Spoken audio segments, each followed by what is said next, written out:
నమస్తే, welcome to మనం TV. నేను మీ ప్రియాంకార. ఈ రోజు మనతో పాటు చలసాని శ్రీనివాస్ గారు ఉన్నారు. వారితో మాట్లాడదాం. నమస్కారం సార్. నమస్కారం, అందరికి నమస్కారం. సార్, ఈసారి సెంట్రల్ ఎలక్షన్స్ లో బీజేపీ మళ్ళీ మేము హ్యాట్రిక్ విజయం సాధించబోతున్నాము అని చెప్పేసి అంటుంది. గట్టిగా బల్లగుద్ది బీజేపీ వాళ్ళు చెప్తున్నారు.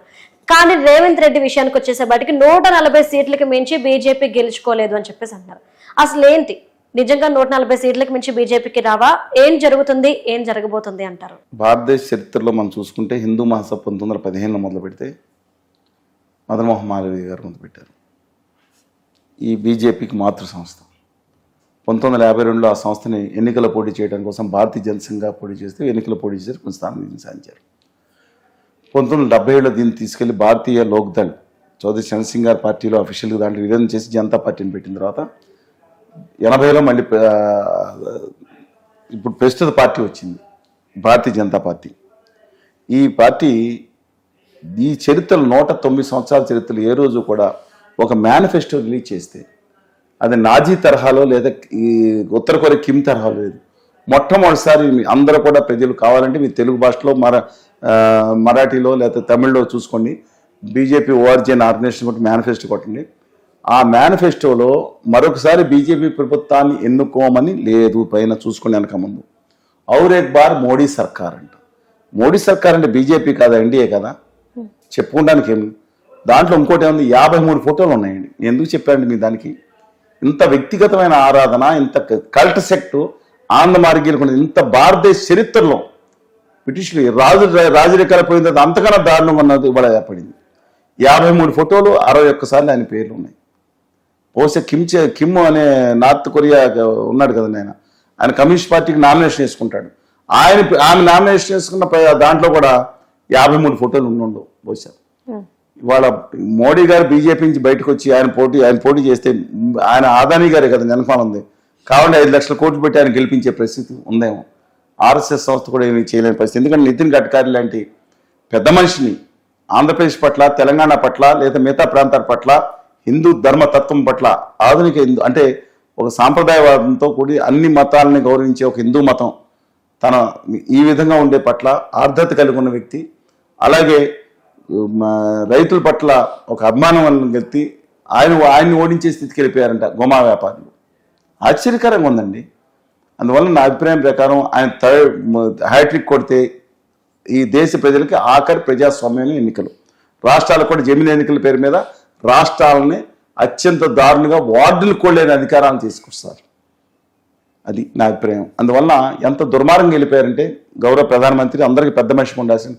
నా తెలంగాణ ఎందుకంటే నా తెలంగాణ నా తెలుగు జాతిలో భాగం. నా ద్రవిడులుగా ఉన్న నా తమిళ, నా కన్నడ, నా మలయాళీని వీళ్ళందరినీ కలిసి ఉత్తరప్రదేశ్లో వీడియో వేయండి కావాలంటే. వెళ్ళిపోయి కాంగ్రెస్ పార్టీని అడ్డం పెట్టుకున్నారు, కాదంటలేదు. పెట్టుకుని వీళ్ళందరూ మన బూతులు నిడుతున్నారు. గాలి దేరే మన ఉత్తరప్రదేశ్ వాళ్ళకు ఎంత ద్వేషం తెచ్చుకుంటాడు ఆయన. గౌరవ ప్రధానమంత్రి ఈ దేశ చరిత్రలో స్వాతంత్ర చరిత్రను ఎంత దారుణంగా మాట్లాడిన ప్రధానమంత్రి లేదు. మేమేం తప్పు చేశాం? ఉత్తరప్రదేశ్లో 23 కోట్ల మంది ఉంటే మేము 7 కోట్ల మంది మా ప్రాంతానికి వస్తున్నారు. ఏ రోజన్నా ఒక్క వ్యక్తి మేము వెళ్ళి వాళ్ళ భాషలో మాట్లాడేదానికి ప్రయత్నిస్తూ ఉంటారే. వాళ్ళు అహంకారంతో ఎంత ఉన్నారు అది వేరే సంగతి. వాళ్ళకి ఉపాధిని ఇస్తున్నారే. హైదరాబాద్, బెంగళూరు, చెన్నై, విజయవాడ, విశాఖపట్నంలో లక్షలాది మంది, మిలియన్స్ కొద్ది వాళ్ళు వచ్చి ఉపాధి పొందుతున్నారే. ఏ రోజున్నా ఒక దాడి చేశారా? ఏ రోజున ఒక్క మాట మాట్లాడారు? గుండెలో పెట్టుకుని చూసుకున్నారే. అక్కడ ఉత్తరప్రదేశ్కి వెళ్ళి తెలంగాణ వాళ్ళే గాలి తిట్టారా, బూతులు తిట్టారా, అవమానం వచ్చారు. కేవలం కూచికే నాకు అర్థమే కావట్లేదండి. ఎందుకు ఇంత ద్వేషం నా ప్రజల మీద? మీకు గౌరవ్ మోదీజీ అంటలేదు, ఆదానీ గారే అండ్ కంపెనీ ఇదంతా. ఎందుకు ఇంత ద్వేషం తెచ్చుకుంటున్నారు? ఆఖరికి నిన్న ఒడిశాలో మొన్న పాత్ర గారైన మనిషి పేరిపోయి మీ అందరం మీరు పూరికి వెళ్ళారో తెలియదు. పూరి దేవుడు జగన్నాథ స్వామి ఈ యూనివర్స్కే దేవుడు అనుకుంటారు. ఈ జగన్నాథుడు కూడా, పూరి జగన్నాథుడు కూడా మా మోడీ గారి భక్తుడే అని చెప్పి ఆ ఎంపీ ఆయన ఆయన మాట్లాడుతుంటే ఆ సంబత పాత్ర గారు అసలు ఎంత అసహ్యంగా ఉందండి. ఏ స్టేజ్కి తీసుకెళ్ళాలి దేశాలు? ఇది వాళ్ళ నేను రామ జన్మభూమి చూస్తుంటే ఆ దేవుడు దివ్యమంగళ స్వరూపాన్ని చూద్దాను కూడా ఒక సెకను, ఇక్కడ 10 నిమిషాలు, ఆయన అయిపో సెకను, మోడీ గారి మొహం 10 నిమిషాలు. సరే, అది వేరే సంగతి. ఇవాళ జరుగుతుంది అంటే హిందువులందరూ కూడా బీజేపీకి బానిసలుగా ఉండాలనుకోవడం తప్పు. హిందూ మతం గొప్ప అనంత గోదావరి గంగా ప్రవహణ లోపాలు సవరించుకుంటూ ఆధునిక జీవనంలో ఎంతో ముందు సాగే గొప్ప విశిష్టమైన మతం నా హిందూ మతం. కానీ సార్ హిందూ మతం అంటే ఒక మాట, చాలా మంది బీజేపీ మతపరమైన రాజకీయాలు చేస్తుంది అంటున్నారు, కానీ బీజేపీ దీన్ని ఖండిస్తుంది. ఏంటి నిజంగానే మతపరమైన రాజకీయాలు జరుగుతున్నాయి? మతపరమైనది కదా, మత విద్వేష రాజకీయాలు చేస్తుంది. వాళ్ళ ఎంత ఆఖరికి వాళ్ళ ఖండించినట్టే ఆయన స్టేట్మెంట్ ఇచ్చారు. ఎవరు ఏదో నవీన్ పట్నాయక్ గారు మాట్లాడిన తర్వాత దాంతో ఇంకా మోడీ గారు ఇచ్చిపోయి ఇంకో రోజు నిన్న పొద్దునే వాళ్ళు వచ్చింది అక్కడ పాండ్యన్ గారిని ఐఏఎస్ ఆఫీసర్ కొంచెం ఇది లుకింగ్ ఆఫ్టర్ ఈ ఒడిస్సా ప్రజల తాళాలు తీసుకెళ్లి తమిళనాడుకి ఇచ్చేస్తారు అన్నట్టు మాట. ఏంటండి ఏం తమిళ ఏం ప్రాబ్లం? మీ గుజరాత్కి పెట్టారు కదండి దేశానికి, మీ గుజరాత్కి మీ ఇద్దరికి అప్పు చెప్పారు కదా తాళాలు, మొత్తం తీసుకెళ్లి గుజరాత్కి దోషి పెడతారని అనేక ఆరోపణ వస్తున్నాయి కదా. ఈ తప్పు అన్యాయం అండి. With due respect to you అన్యాయం చేస్తున్నారు మీరు. ఏదో వీళ్ళు ఏదో మాట్లాడారు, దక్షిణాది వాళ్ళు ఇది అని చెప్పి మాట్లాడి ఆయన శాంపిట్లోడు అంటే ఎక్కడికి వెళ్ళిపోయాడు, షిట్కి వెళ్ళిపోయాడు తెలియని మనిషి. ఆయన మీద మా తరుణ్ భగవత్ గారు తరుణ్ ఆయన మాట్లాడింది ఈ దక్షిణాది నల్లగా ఉన్నారు నీగ్రో టైప్, ఎంత ఆ మహిళలను కూడా ఇంకో ఉత్తర భారతదేశ నాయకుడు మాట్లాడింది మా దక్షిణాది మహిళల మీద. చాలా తప్పు కదండి.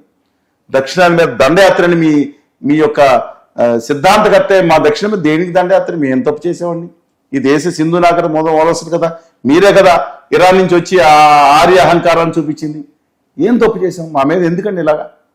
ఇంకోసారి ఎన్నికలు కనుక ఈయన నెగ్గిన తర్వాత 26కి రాజ్యాంగాన్ని మార్చేసి సవరించి దక్షిణాది సీట్లు కూడా ప్రపోర్షనల్ సీట్లు కూడా తగ్గించేస్తారు పార్లమెంట్లో. అందుకే పెద్ద బిల్డింగ్ కట్టిపెట్టారు. అంత దుర్మార్గంగా నేను చెప్తాను. మత విద్వేషాన్ని వాడుకుంటున్నారు. నా ఉద్దేశం ప్రకారం వాళ్ళకి 240 సీట్లు వస్తాయని నేను అనుకుంటున్నాను. ఎన్డీఏ అధికారంలోకి రావచ్చు. ఎందుకంటే ప్రజలు ఇంకా వాస్తవాన్ని తెలుసుకోలేదు. ఎందుకంటే ఆంధ్రప్రదేశ్లో 0.5% ఓట్లు లేని వాళ్ళకి 25% సీట్లు ఇచ్చారు, పార్లమెంట్ సీట్లు. ఏది కూటమి.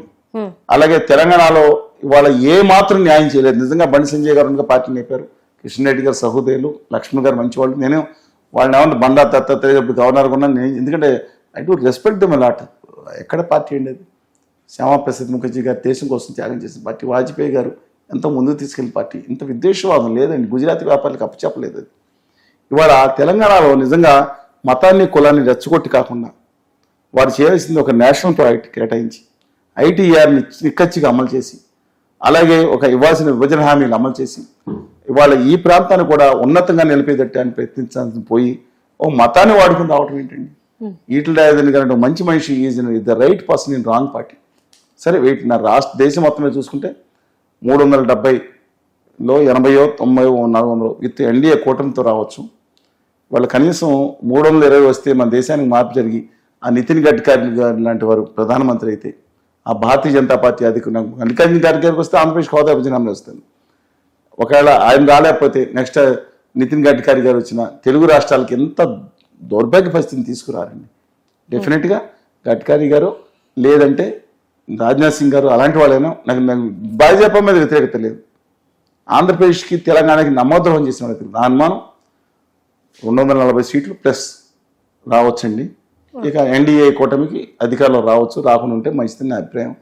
కానీ ఈ విధంగా మాట్లాడటం అయినా ఒకళ్ళ మీద ఇది పంజాబ్ వెళ్ళిపోయి బాహర్వాలా కేజ్రీవాల్ గారు ఈయన అందరి వాళ్ళగా పగడి కరికే ఆయన కూర్చున్నారు అక్కడ, కాదు కదండి. అలా చేయటం మంచి పద్ధతి కాదని నా అభిప్రాయం. Thank you so much sir. నమస్కారం.